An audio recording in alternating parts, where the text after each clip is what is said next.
Ta mère est une aventurière, le podcast des darons badass. Si on attend d'être complètement prêt, on part jamais en fait.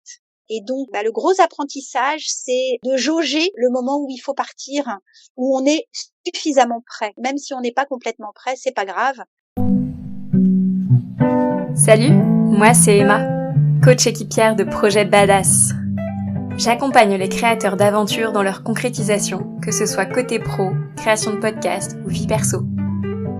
Dans ce podcast, au fil des épisodes, tu entendras le témoignage de mères aventurières et je partagerai avec toi mes inspirations, mes expériences et mes tips pour construire le projet aventureux de tes rêves. J'espère que tu vas te sentir inspiré et motivé. Allez, c'est parti, on y va. Confiance, persévérance, patience, courage, coopération. Les valeurs de Marion l'ont accompagnée à travers bien des aventures. Il y a quelques semaines, Marion, Yvan et leurs enfants ont mis leur bateau à flot après des années de préparation pour un projet hyper badass. Enregistré il y a déjà quelques mois, dans cet épisode, je vous embarque à bord de Eagle et de la vie de Marion. Je vous souhaite une belle traversée. Salut Marion! Bonjour Emma. Je suis super contente de t'accueillir dans ce podcast parce que ton projet d'aventurière m'envoie déjà du rêve et j'ai hâte de le faire découvrir à d'autres mères aventurières ou d'autres personnes qui nous écouteront dans ce podcast. Merci à toi, je suis très très touchée d'être là et vraiment merci pour ton invitation. Avec grand plaisir. Est-ce que tu veux te présenter en quelques mots avec les mots qui résonnent pour toi pour qu'on te connaisse un petit peu mieux? Donc, je m'appelle Marion, j'ai 50 ans. Je suis la maman de 4 enfants qui ont de 16 à 8 ans. Alors j'ai eu plein déjà d'aventures dans ma vie, mais là actuellement je porte le projet avec mon mari Yvan de partir faire un grand voyage à la voile en famille. Donc on est en plein dans la dernière phase de préparation du projet. Donc c'est assez intense. Wow, on va en parler. Ouais. Ah, c'est un projet incroyable en tout cas. Enfin moi je suis époustouflée de votre de votre audace et de tout ce que vous mettez en place pour vivre cette aventure. Je te propose un petit portrait chinois pour qu'on te découvre sous d'autres angles de vie. D'accord. Si tu étais une saison, quelle saison serais-tu? Alors je pense que je choisirais le printemps pour le renouveau. Parce que d'abord j'aime bien cette période, je trouve qu'après après l'hiver c'est toujours quand même très agréable. D'ailleurs on y est en ce moment là de revoir apparaître un petit peu plus de lumière, de chaleur et de pouvoir se délester un petit peu de nos vêtements qui nous ont un peu enfermés l'hiver. Et parce que je fais un petit peu un parallèle avec ce que j'aime bien faire en permanence, c'est-à-dire me questionner, me renouveler, être dans le mouvement pour toujours aller vers le renouveau. Oui, ça me correspondrait plus, je pense. Si tu étais un pays, quel pays serais-tu? Alors un pays. Je crois que je répondrai plus facilement après le voyage. Là aujourd'hui, j'ai pas suffisamment. J'ai déjà voyagé dans des pays, mais j'ai pas suffisamment en fait de choix pour pouvoir répondre de façon éclairée. Donc je mets un joker et je répondrai dans quelques années. Si tu étais un instrument de musique, tu serais... Alors là, oui, je réponds la flûte traversière parce que c'est un des instruments qu'il y a dans notre famille puisque notre deuxième fille Claire est flûtiste. Et il y a quelques années, j'aurais répondu le piano parce que c'est un instrument auquel j'ai un petit peu joué Et dans ma famille, il y avait beaucoup de pianistes. Mais la flûte, j'avoue que c'est assez extraordinaire. C'est léger, ça s'envole, c'est facile à transporter, c'est joyeux. Ouais, la flûte traversière. Si tu étais une couleur, quelle couleur serais-tu? Alors là, ça c'est plus facile pour moi, même s'il y a quand même potentiellement plusieurs couleurs qui me plaisent. Mais je dis le bleu. D'abord parce que c'est réellement la couleur qui m'a toujours plu. Je me sens bien dans du bleu. Et parce que là, pour le coup, je vais être entourée de beaucoup de bleu, que ce soit le bleu du ciel et le bleu de la mer. Notre bateau a des lignes bleues. Il est bleu à l'intérieur et c'est un pur hasard, parce que on ne cherchait pas spécialement du tout du bleu dans le bateau, mais il en a beaucoup. Donc voilà pour la couleur. Ça, c'est clair. Ouais, effectivement, c'est une couleur omniprésente en ce moment. Tout à fait. Non, puis c'est une couleur apaisante. C'est une couleur que j'aime vraiment bien, le bleu. Et d'ailleurs, là, je suis habillée quasiment tout en bleu, je réalise. Donc tu vois, c'est vraiment dans le bleu, c'est quelque chose que j'aime beaucoup. Ouais. Bah, merci Marion pour cette présentation. Merci à toi. Donc, on est là pour parler de l'aventurière que tu manifestes. Si je te dis aventure, toi, tu penses à quoi? À quelles ambiances ou à quelle forme ça prend dans tes représentations, un peu dans tes clichés? Ton image d'Épinal de l'aventure. Ouais, l'aventure, je pense que en plus c'est très subjectif, donc quelque chose peut paraître très aventurier pour quelqu'un et qu'il n'est pas forcément pour d'autres. L'aventure pour moi, c'est avant tout sortir de sa zone de confort. C'est pas forcément facile justement, c'est quelque chose qui met à l'épreuve souvent, mais c'est toujours quelque chose qui appelle, vers lequel on est poussé. C'est pas finalement, on peut pas, je crois qu'on peut pas être dans l'aventure par obligation. Il faut vraiment y aller avec enthousiasme, envie, capacité à dépasser certaines peurs et à accepter un certain inconfort. Mais finalement, ça peut être quelque chose de complètement fou, comme quelque chose de beaucoup plus de beaucoup plus léger. C'est pas forcément une aventure comme je sais pas moi gravir l'Everest ou faire le tour du monde à la Magellan. Voilà, il peut y avoir aventure de façon beaucoup plus modérée, mais ça reste très aventurier quand même pour la personne qui le vit. Oui, dans la posture. Toi, en tant qu'aventurière, quelles sont les valeurs que tu mets justement dans cet archétype? Quelles sont pour toi les valeurs qui transparaissent dans la posture de l'aventurière? Qu'est-ce que toi tu y mets, hein? C'est vraiment toi ton regard et ta sensibilité. Alors moi c'est trois valeurs qui reviennent assez souvent d'ailleurs dans ce que j'évoque autour de notre projet. La première, c'est la confiance, parce que c'est vrai que, comme je disais tout à l'heure, l'aventure, c'est sortir de sa zone de confort et aller d'une certaine façon dans l'inconnu. Et pour pouvoir faire ça, il faut vraiment rester en confiance. Non pas ne pas avoir peur, parce que des peurs, il peut y en avoir beaucoup, mais en tout cas avoir suffisamment de courage, donc de confiance, pour ne pas se laisser complètement envahir par ses peurs et pouvoir se lancer dans l'aventure. Donc la confiance, c'est super important. Il va y avoir aussi du coup beaucoup de persévérance parce qu'il y a souvent beaucoup d'embûches et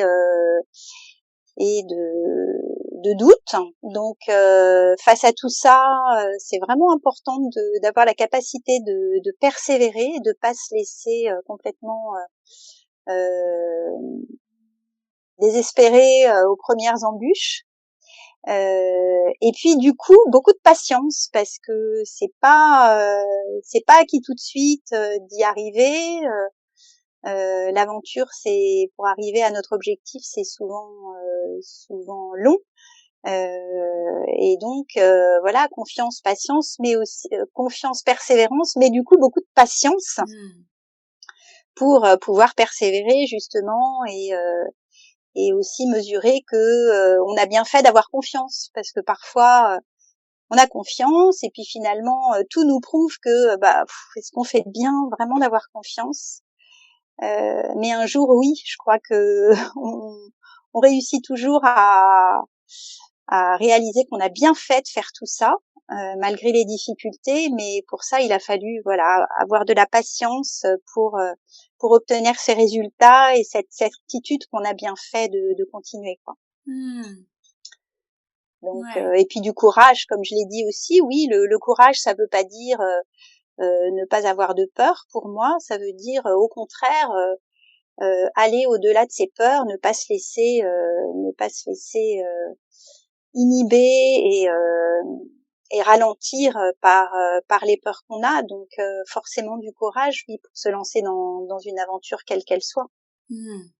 Oui, courage, audace me vient aussi parce que, mais bon, ça va avec. Il faut une certaine forme d'audace effectivement pour pouvoir se lancer dans une aventure, ça c'est sûr.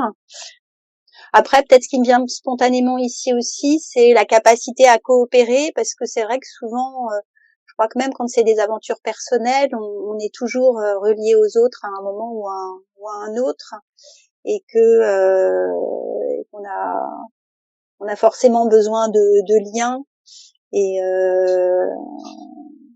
a fortiori quand c'est une aventure qui engage plusieurs personnes, mais même quand c'est une aventure très personnelle, on est forcément dans le lien. Donc ça, c'est vraiment important, je crois, d'avoir cette valeur-là, de coopérer, d'être solidaire avec d'autres.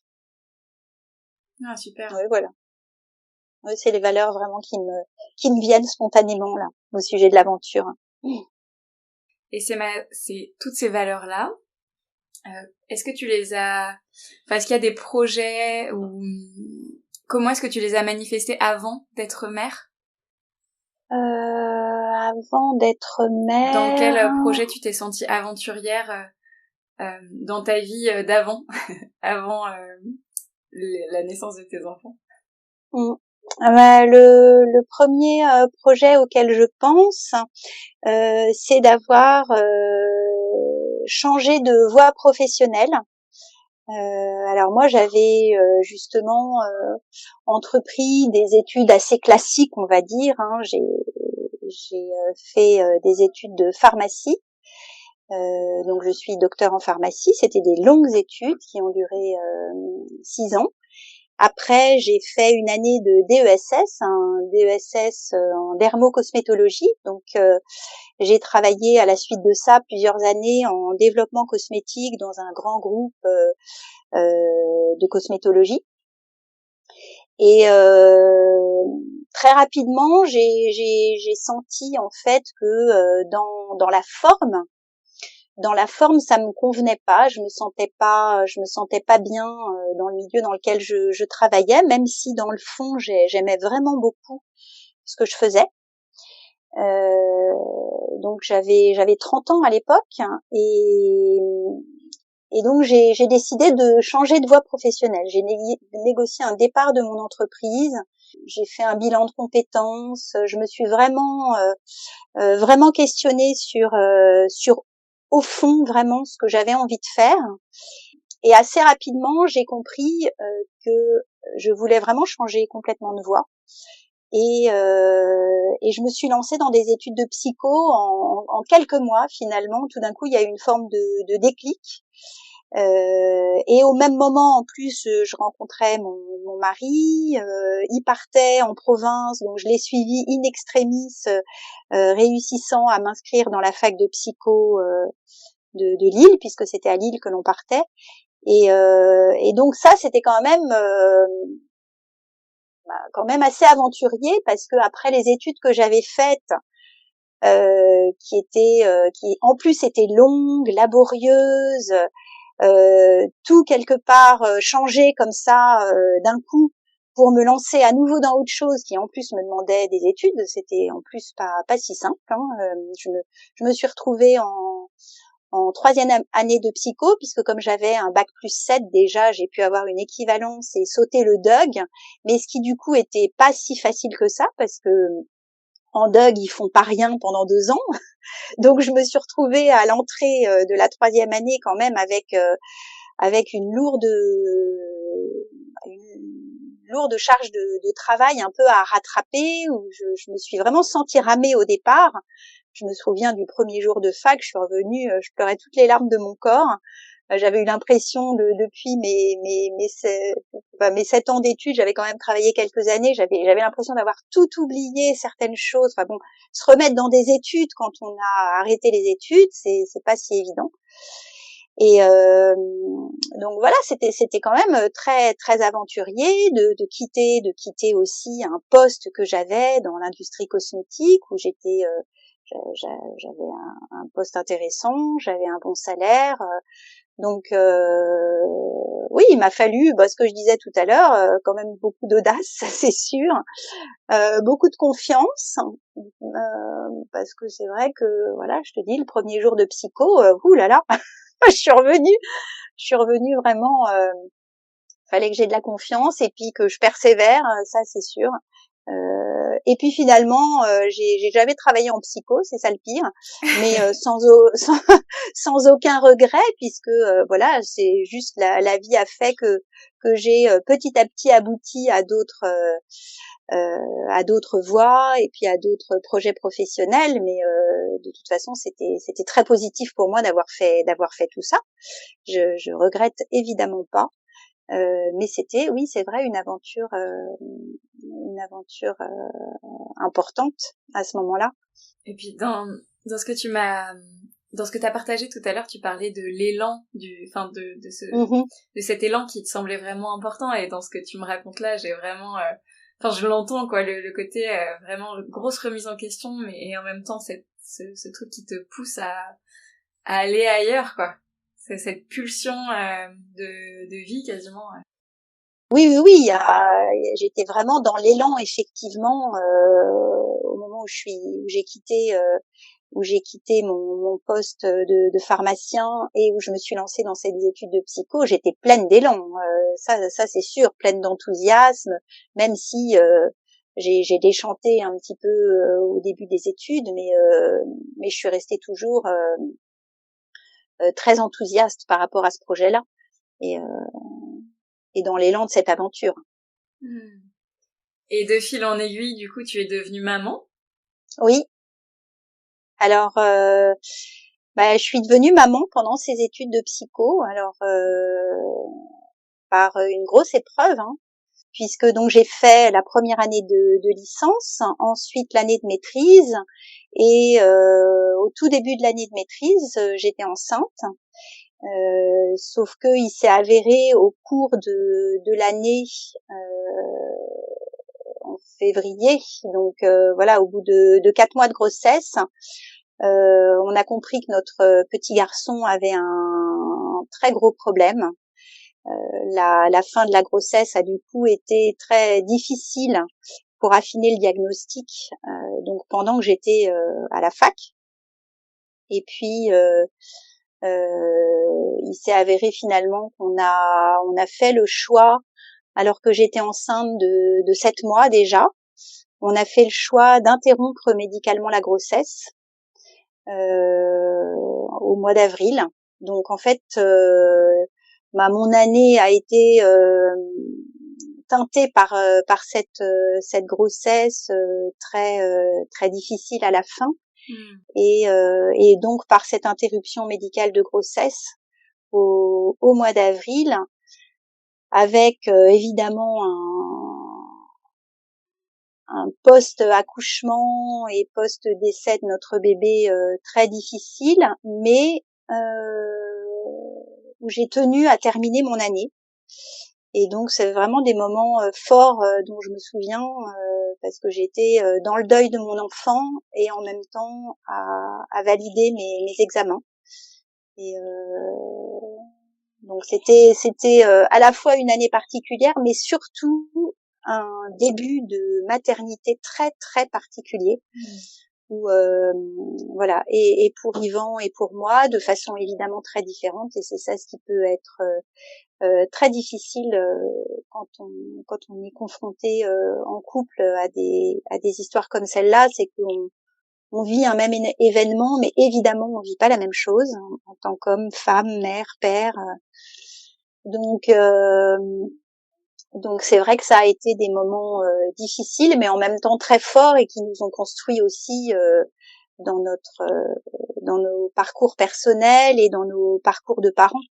Et on a commencé notre vie de parents de cette façon-là. Wow. Donc ouais, c'était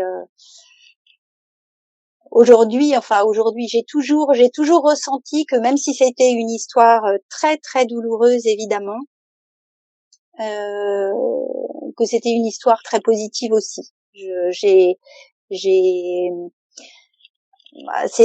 peut-être difficile pour certains à entendre, mais en fait je me suis sentie dans une douleur, dans une colère et dans une tristesse immense, mais jamais malheureuse. J'ai toujours eu l'impression de rester heureuse quand même. C'est très difficile à expliquer. C'est comme s'il y avait une force intérieure qui me faisait toujours voir la puissance positive de ce que je vivais à travers cet événement-là, et finalement ça m'a pas quittée jusqu'à aujourd'hui, quoi. J'ai vraiment l'impression d'avoir acquis une certaine force et une certaine confiance. Pour revenir à ce mot-là, je pense que ça m'a transmis, ça m'a permis d'acquérir vraiment une confiance en la vie qui me sert sans doute beaucoup, oui, à du coup être capable de m'aventurer dans certains chemins en confiance et avec du positivisme. Wow, je me sens super inspirée. Enfin, c'est beau. Enfin, moi en tout cas, je trouve qu'il y a beaucoup de beauté dans cette façon que tu as de raconter cette épreuve qui, j'imagine, doit être vraiment difficile à traverser. Oui, c'est sûr, mais difficile, mais pas impossible et très enrichissante. Je crois que c'est une façon de regarder les événements qui de toute façon quand il arrive quelque chose comme ça, on doit survivre, ou alors on choisit de pas survivre, mais en tout cas moi j'ai choisi de survivre et de bien survivre. Donc avec ce choix-là, parce que je pense qu'on a toujours le choix malgré tout. Bon, après il y a des événements vraiment qui doivent être tellement difficiles que, mais non, je crois quand même qu'on a le choix de pas des événements qui arrivent, mais de la façon dont on les vit. Et voilà, moi j'ai toujours été très claire dans ce qui m'arrivait, que je voulais bien survivre à ce qui nous arrivait, et en fait on trouve plein de moyens de bien survivre. Il y a plein de choses merveilleuses, même dans le sombre. Donc non, aujourd'hui, mais bon, mais aujourd'hui, je suis capable de dire que j'ai vécu une très belle histoire. Et notre enfant, il est là, et voilà, je disais tout à l'heure dans ma présentation que j'ai 4 enfants, parce que j'allais pas comme ça d'entrée de jeu dire que j'avais 5 enfants mais qu'il y en a un qui était décédé. j'évite évidemment de me présenter comme ça, mais dans notre famille, il y a 5 enfants, et quand les gens nous connaissent un petit peu mieux, oui, il y a vraiment 5 enfants. Il est plus là, mais il a existé, et donc il existe encore, forcément. Wow, c'est beau. Enfin, moi, en tout cas, je trouve ça super beau. Ouais, tu vois, c'est chouette parce que du coup, je pensais pas qu'on parlerait de ça, mais voilà, ça vient comme quoi, voilà, ça prouve qu'il est bien là parce que j'en parle vraiment très facilement, même quand les choses sont pas du tout anticipées, quoi. Et après ce début de maternité très particulier, comment est-ce que comment ça a continué pour toi l'après Alors, ce qui était très intéressant, alors je pourrais rentrer dans des tas de détails, mais c'est des sujets dont je pourrais parler des heures, hein, parce que j'aime beaucoup parler de notre histoire à ce niveau-là. Mais en fait, pour faire court, autour évidemment de cette naissance sans vie compliquée, de cet accouchement aussi un peu compliqué, les médecins m'avaient dit que ma grossesse, mes grossesses futures, en tout cas la suivante, risquaient d'être difficiles.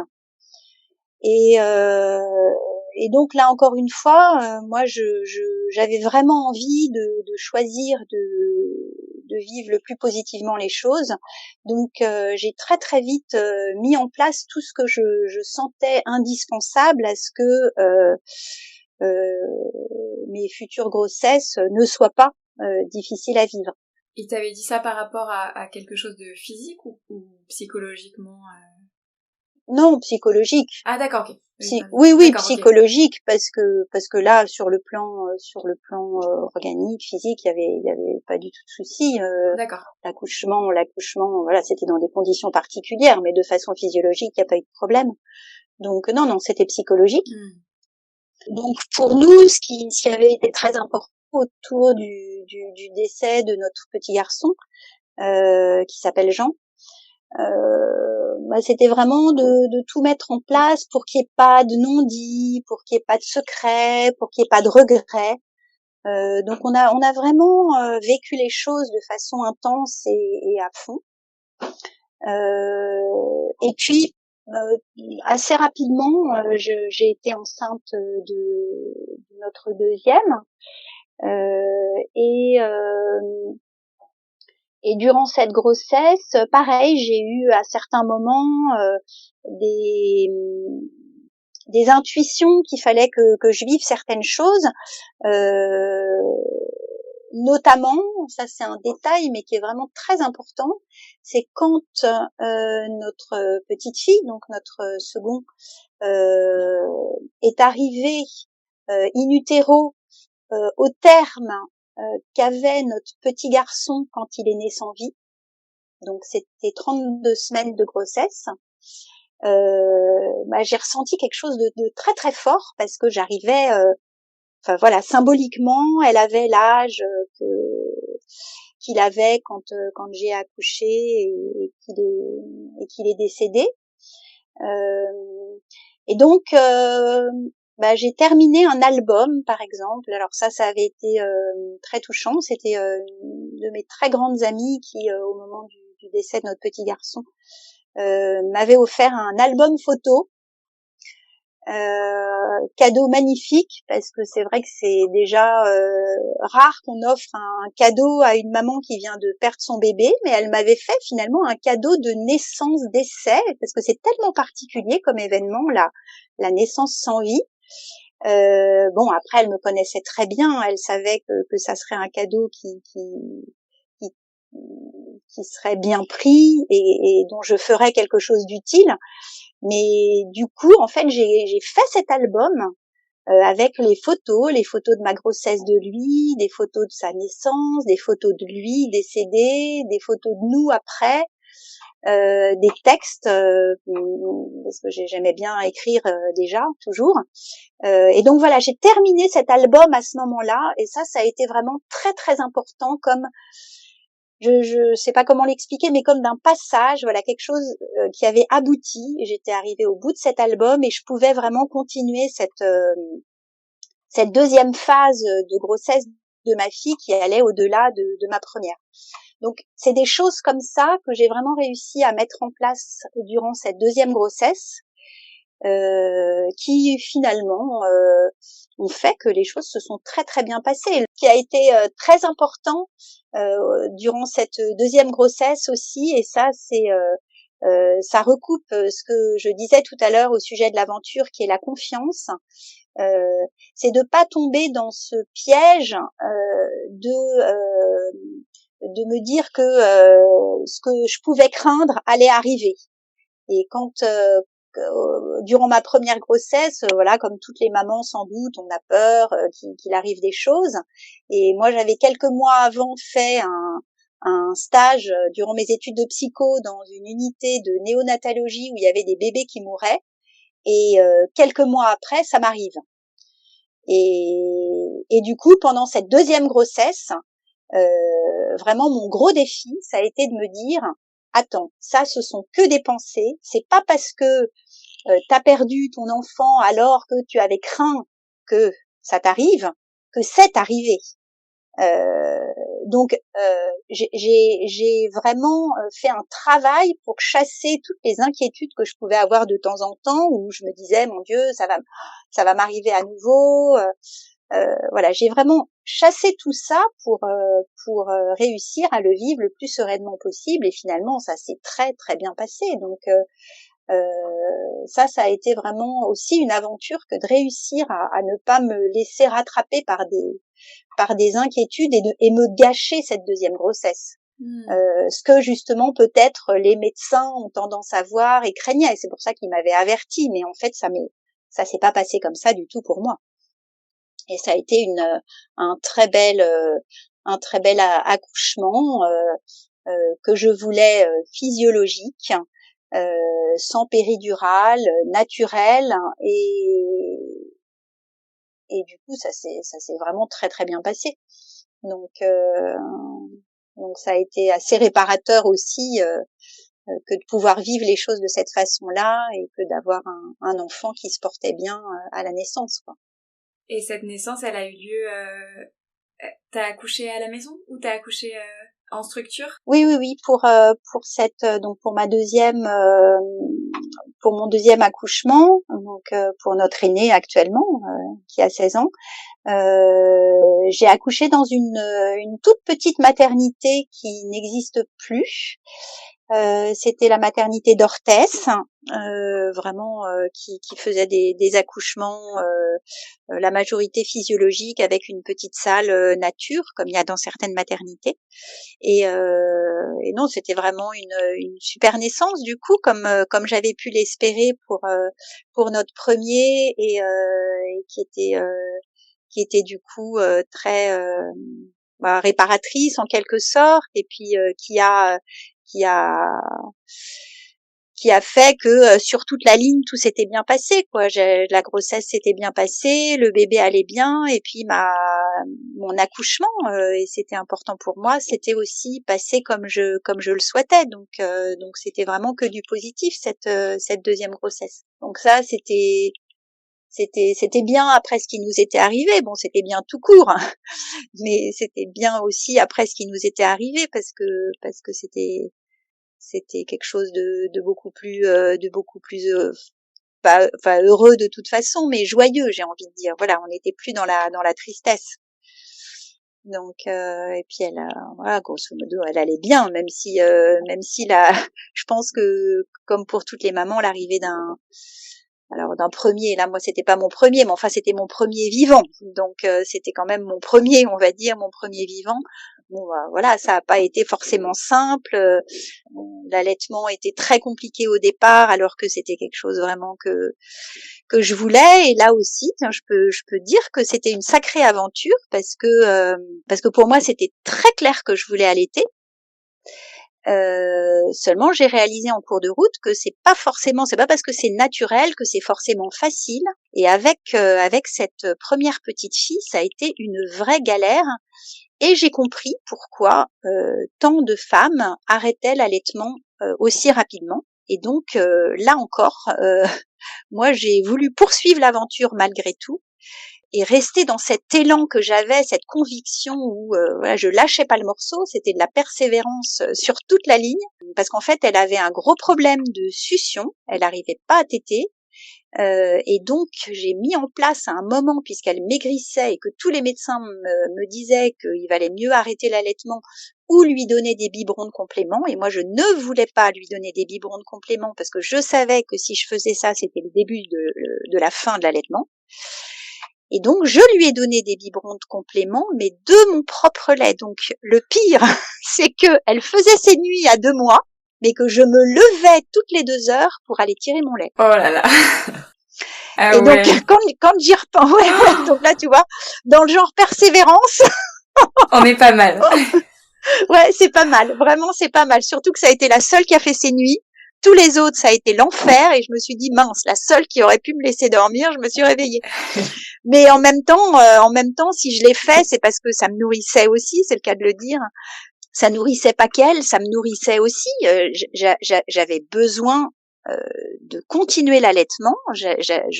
Ça aurait été pire pour moi d'arrêter d'allaiter que de continuer de cette façon-là. Donc je l'ai fait, et c'est là où bah, ça rejoint un peu ce que je disais tout à l'heure.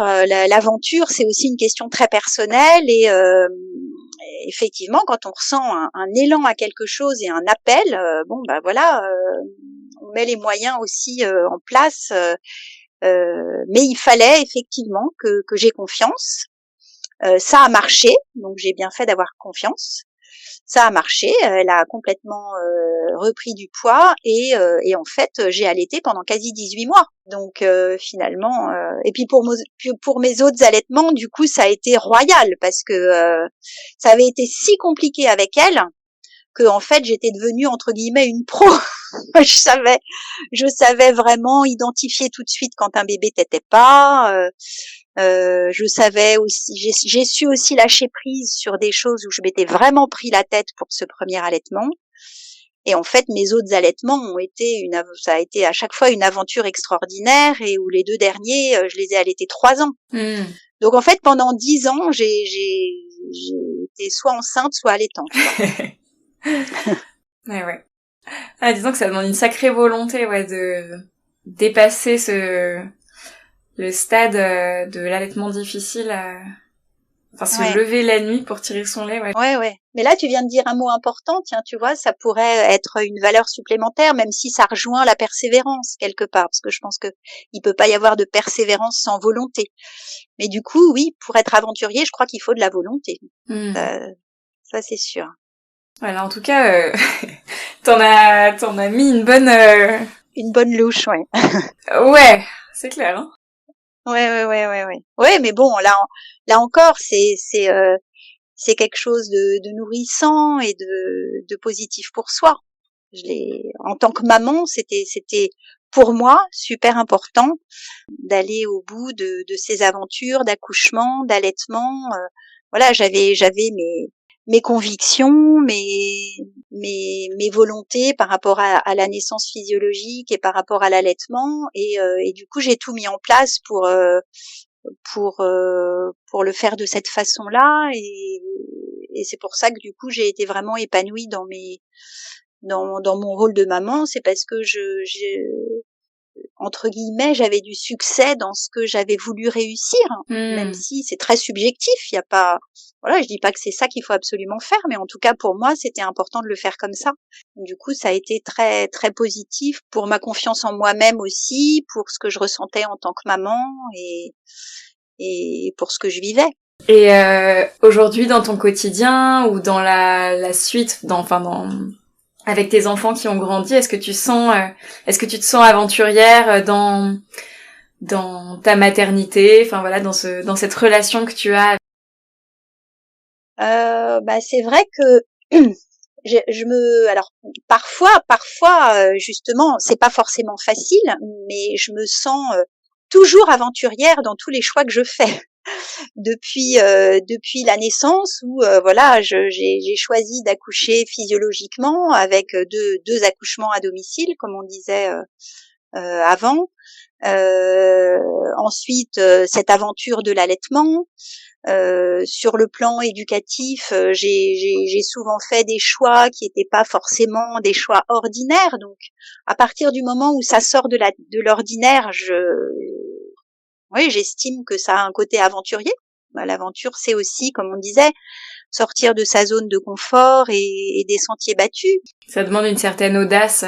Oui, voilà. Et puis que du coup, ça va parfois, ça diverge du paradigme qui est établi. Donc c'est parfois un petit peu plus compliqué parce qu'on peut se sentir un peu seul aussi et du coup avoir des doutes et puis oui des hésitations mais ce qui à chaque fois moi m'a permis de toujours me sentir alignée et envie de continuer dans cet élan-là, encore une fois, c'est la confiance, c'est être persuadée finalement que je faisais le choix qui me semblait bon. De toute façon, on fait jamais les choses parfaitement, donc il y a forcément des choses qui seraient à revoir, mais ça c'est pas un problème. Donc au contraire, c'est ça qui est enrichissant et qui permet à chaque fois de se renouveler, comme je disais au début par rapport au printemps et aux saisons. Donc voilà, dans mes choix éducatifs, là, ça fait 7 ans qu'on fait l'instruction en famille. Donc ça aussi, c'est une sacrée aventure. Ça a été une décision pas simple.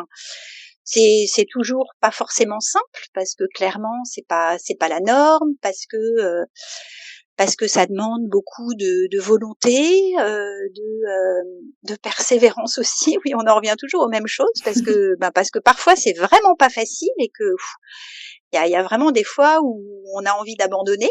Et puis en même temps, c'est une aventure géniale parce qu'on apprend énormément, parce qu'on vit quelque chose de fort en famille. Donc oui, c'est vrai que je me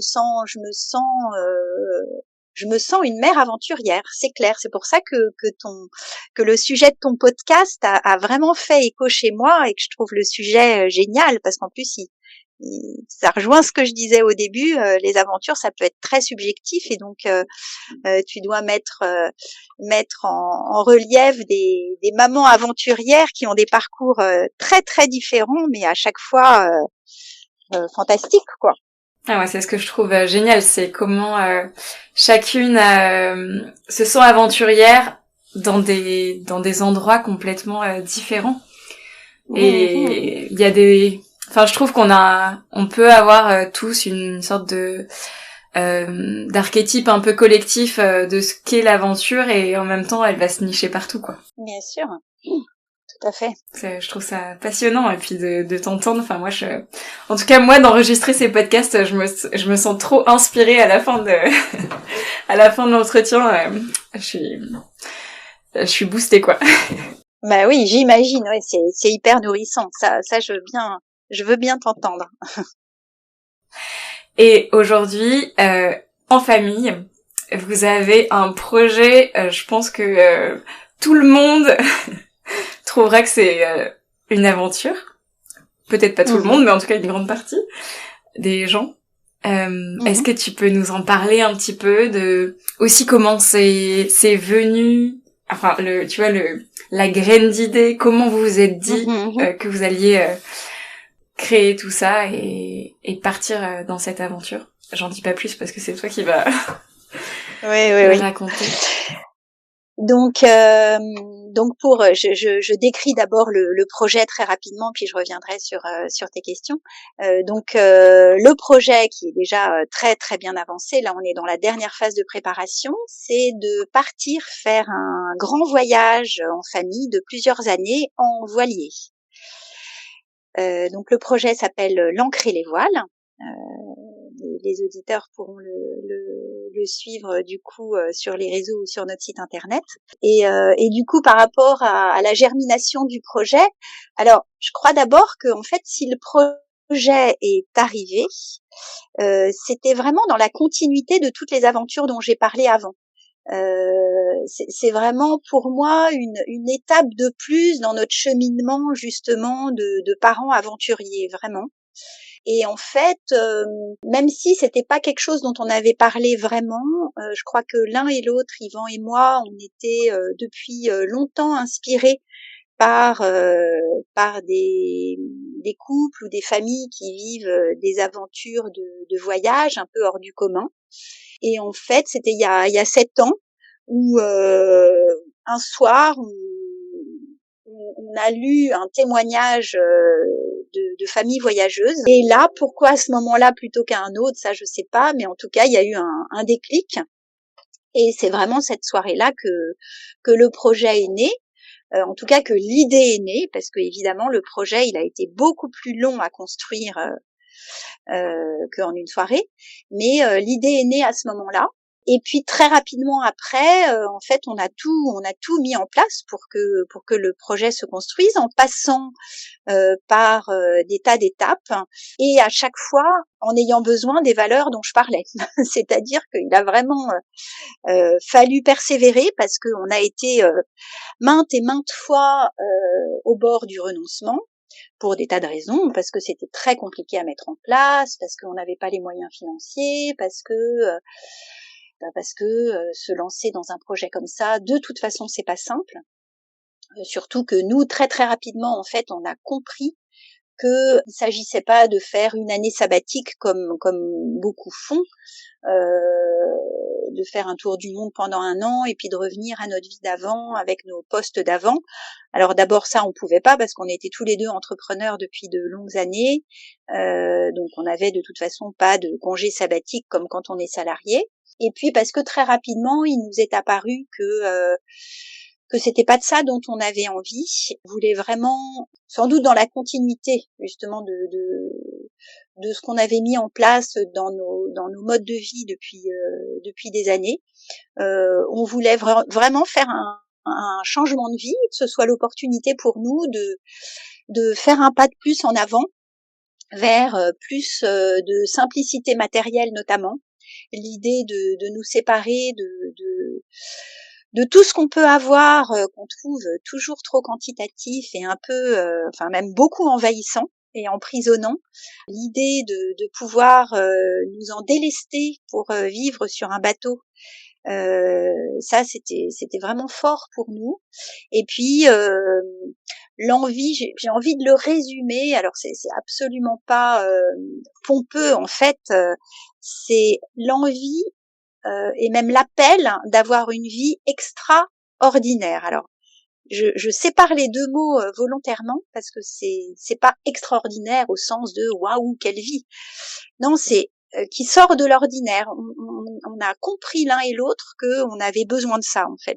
C'est là où est notre appel à nous et c'est là où est l'aventure, je pense effectivement, parce que sortir de l'ordinaire, du coup, bah ça veut dire forcément sortir des choses dont on a l'habitude, des choses qu'on a pu construire à un moment donné, dans lesquelles on a pu être éduqué, et pour lequel la vie est plutôt organisée pour la majorité des gens.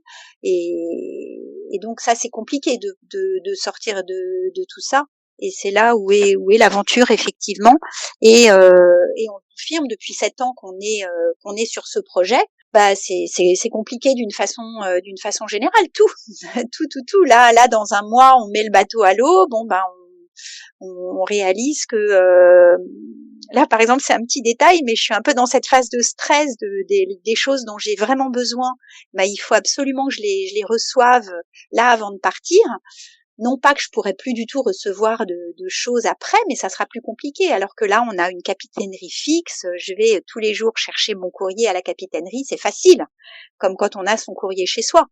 Bon, une fois qu'on sera parti et qu'on sera sur l'eau, bon, on n'ira plus chercher notre courrier tous les matins comme on a l'habitude de faire. Donc voilà, ça c'est un petit détail, mais tout est comme ça finalement, et donc ça peut être générateur de stress, c'est générateur de complications, ça c'est sûr, et du coup ça peut l'être de stress. En ce moment, ça l'est un peu parce qu'on est vraiment dans la dernière phase, mais d'une façon générale, voilà, c'est une vraie aventure. Ah ouais. Ouais, je trouve ça fou, quoi. Enfin, le Oui, courage que, enfin, j'imagine le courage que ça doit demander pour changer comme ça de modèle. C'est hyper fort. Oui, je crois, là encore, je crois, si tu veux, c'est pour ça que j'érige toujours cette valeur en premier, c'est la confiance. Je crois que si on n'a pas confiance en ce que l'avenir nous réserve, en ce qui peut arriver. Alors je dis pas que tout va être tout rose dans le meilleur des mondes. On va forcément, et d'ailleurs on vit des épreuves là, parce que c'est, encore une fois, c'est vraiment pas un projet facile. On vit des gros hauts et des gros bas, que ce soit personnel, de couple, de famille, événementiel, parce qu'on a des tuiles en permanence. Là, on a un gros problème avec nos moteurs, et voilà, j'espère que ça va pas nous contraindre à reculer le départ. Mais du coup, si on n'est pas dans cette confiance que malgré toutes les épreuves, au final, on va vivre que des choses positives, et dont on va retirer beaucoup de croissance et d'enrichissement, effectivement, on s'arrête tout de suite. Or, finalement, nous, c'est ça qui prend le plus de place. Et qui continue du coup à nous inscrire dans cet élan, malgré des moments plus difficiles. Et là, le bateau, toi, tu naviguais déjà avant, ou enfin, c'est un milieu qui vous est quand même familier, ou c'est nouveau pour vous? Là, ça fait partie des choses qui ont été compliquées. C'est que quand le projet est né il y a 7 ans, l'idée première, c'était de partir en voyage. Et puis, la deuxième idée, ça a été en bateau. Mais en fait, c'est Yvan qui l'a lancé. Et moi, sur le moment, ça m'a fait tout drôle, parce que j'avais beaucoup navigué en voile sportive. Donc moi, j'avais un très bon niveau de voile sportive, même si ça fait depuis mes 20 ans que je naviguais plus. Mais bon, ça, c'est comme faire du vélo, ça s'oublie pas. En revanche, Yvan n'avait jamais navigué. Donc sur le moment, là, moi, je lui ai dit, mais tu te rends pas compte, c'est énorme tout ce qu'il va falloir que tu apprennes. Mais il était tellement élancé dans ce truc-là qu'il s'y est engouffré, mais à bras le corps, et il allait toutes les semaines, on habitait à Lille, donc il allait toutes les semaines dans une asso à Dunkerque naviguer. Il a fait des stages à n'en plus finir durant plusieurs semaines. Il a fait plusieurs traversées, et pendant plusieurs années, il s'est vraiment formé, jusqu'à acquérir un très bon niveau, puisque il a fini par être chef de bord dans l'association où il était à Dunkerque. Mais tout ça a fait partie de la complication. C'est sûr qu'on aurait décidé de partir en camping-car, ça aurait été déjà plus facile à ce niveau-là. Donc voilà, ça a vraiment fait, ça a vraiment compliqué la préparation. Mais aujourd'hui, on a encore énormément à apprendre. Bon là, de toute façon, depuis ça fait 6 mois un peu moins qu'on a vendu notre maison. Là aussi, ça a été une étape et une aventure terrible, parce que quitter une maison, tout vendre, tous nos meubles, avec les enfants, faire un tri très très important. Ils ont gardé chacun, en fait, dans un box que l'on garde, ils ont gardé chacun un carton d'affaires personnelles, c'est tout. Et là, avec nous, ils ont une petite caisse de jouets. Donc ça, c'est une sacrée aventure aussi, parce que aujourd'hui, la majorité des enfants, en tout cas dans nos pays à nous, ont énormément de choses. Donc ça, pour nous, c'était vraiment super important aussi de passer par ces étapes-là. Et du coup, depuis 6 mois qu'on est sur le bateau, on apprend énormément dans la réparation, dans la préparation du bateau. Donc en fait, on est en apprentissage permanent. Et puis là, une fois qu'il sera sur l'eau, dans un bon mois, on espère, on va avoir beaucoup à apprendre.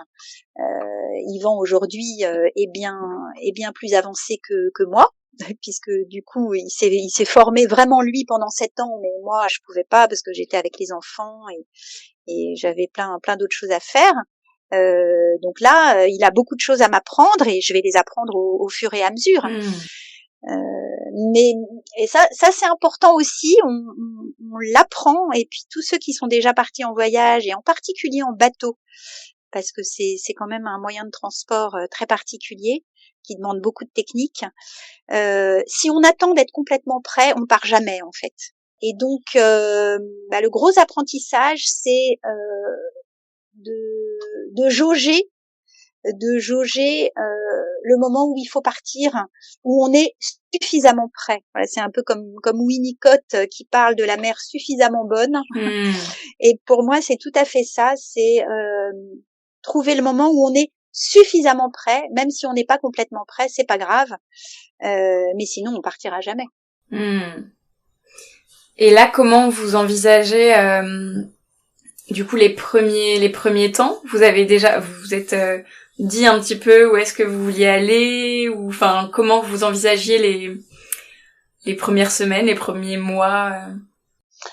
Oui, tout à fait. Alors en bateau, on est l'idée de notre voyage, c'est vraiment de nous laisser porter, et en même temps, évidemment, en bateau, on est quand même obligé de respecter certaines périodes, des grandes périodes dans l'année où on doit arriver à tel endroit à peu près à telle époque, faire telle traversée à peu près à telle époque. Et bien entendu, au quotidien, on est complètement tributaire de la météo. Donc c'est vraiment une école à la fois de la prévision, et en même temps de se laisser porter par ce qui se présente.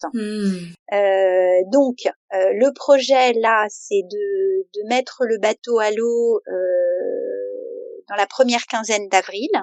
Ok. Et puis après, pendant alors déjà la deuxième quinzaine d'avril, c'est vraiment une période de prise en main du bateau. On a même un skipper qui va venir vraiment pour nous briefer sur des trucs, pour qu'on se sente plus à l'aise, même avec les enfants. Voilà, on a besoin de ça, et du coup, c'est évidemment pas obligatoire, mais là, nous, on le sent de devoir passer par là. Et puis après, en mai-juin, en fait, on va pas aller très très loin. On va surtout rester sur la côte méditerranéenne française pour faire vraiment des petites navigations, pour s'acclimater à cette nouvelle vie, pour prendre en main le bateau, parce qu'une fois qu'il sera sur l'eau, on aura vraiment plein de choses à découvrir. Et puis aussi parce qu'on a notre aîné qui va passer le bac français.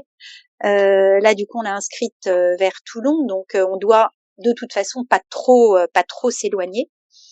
Mais ça, finalement, ça tombe très bien. Ça fait donc mai-juin. Et puis après, à partir de juillet, le projet, c'est de fuir la côte méditerranéenne française, parce que là, ça doit être de toute façon un truc de fou avec la période des vacances, et de partir vers Corse, Sardaigne, et puis de petit à petit prendre tout doucement la direction de Gibraltar en longeant la côte espagnole. Donc on ferait Corse, Sardaigne, Baléares, côte espagnole, et doucement vers Gibraltar, pour arriver à Gibraltar courant octobre, tu vois.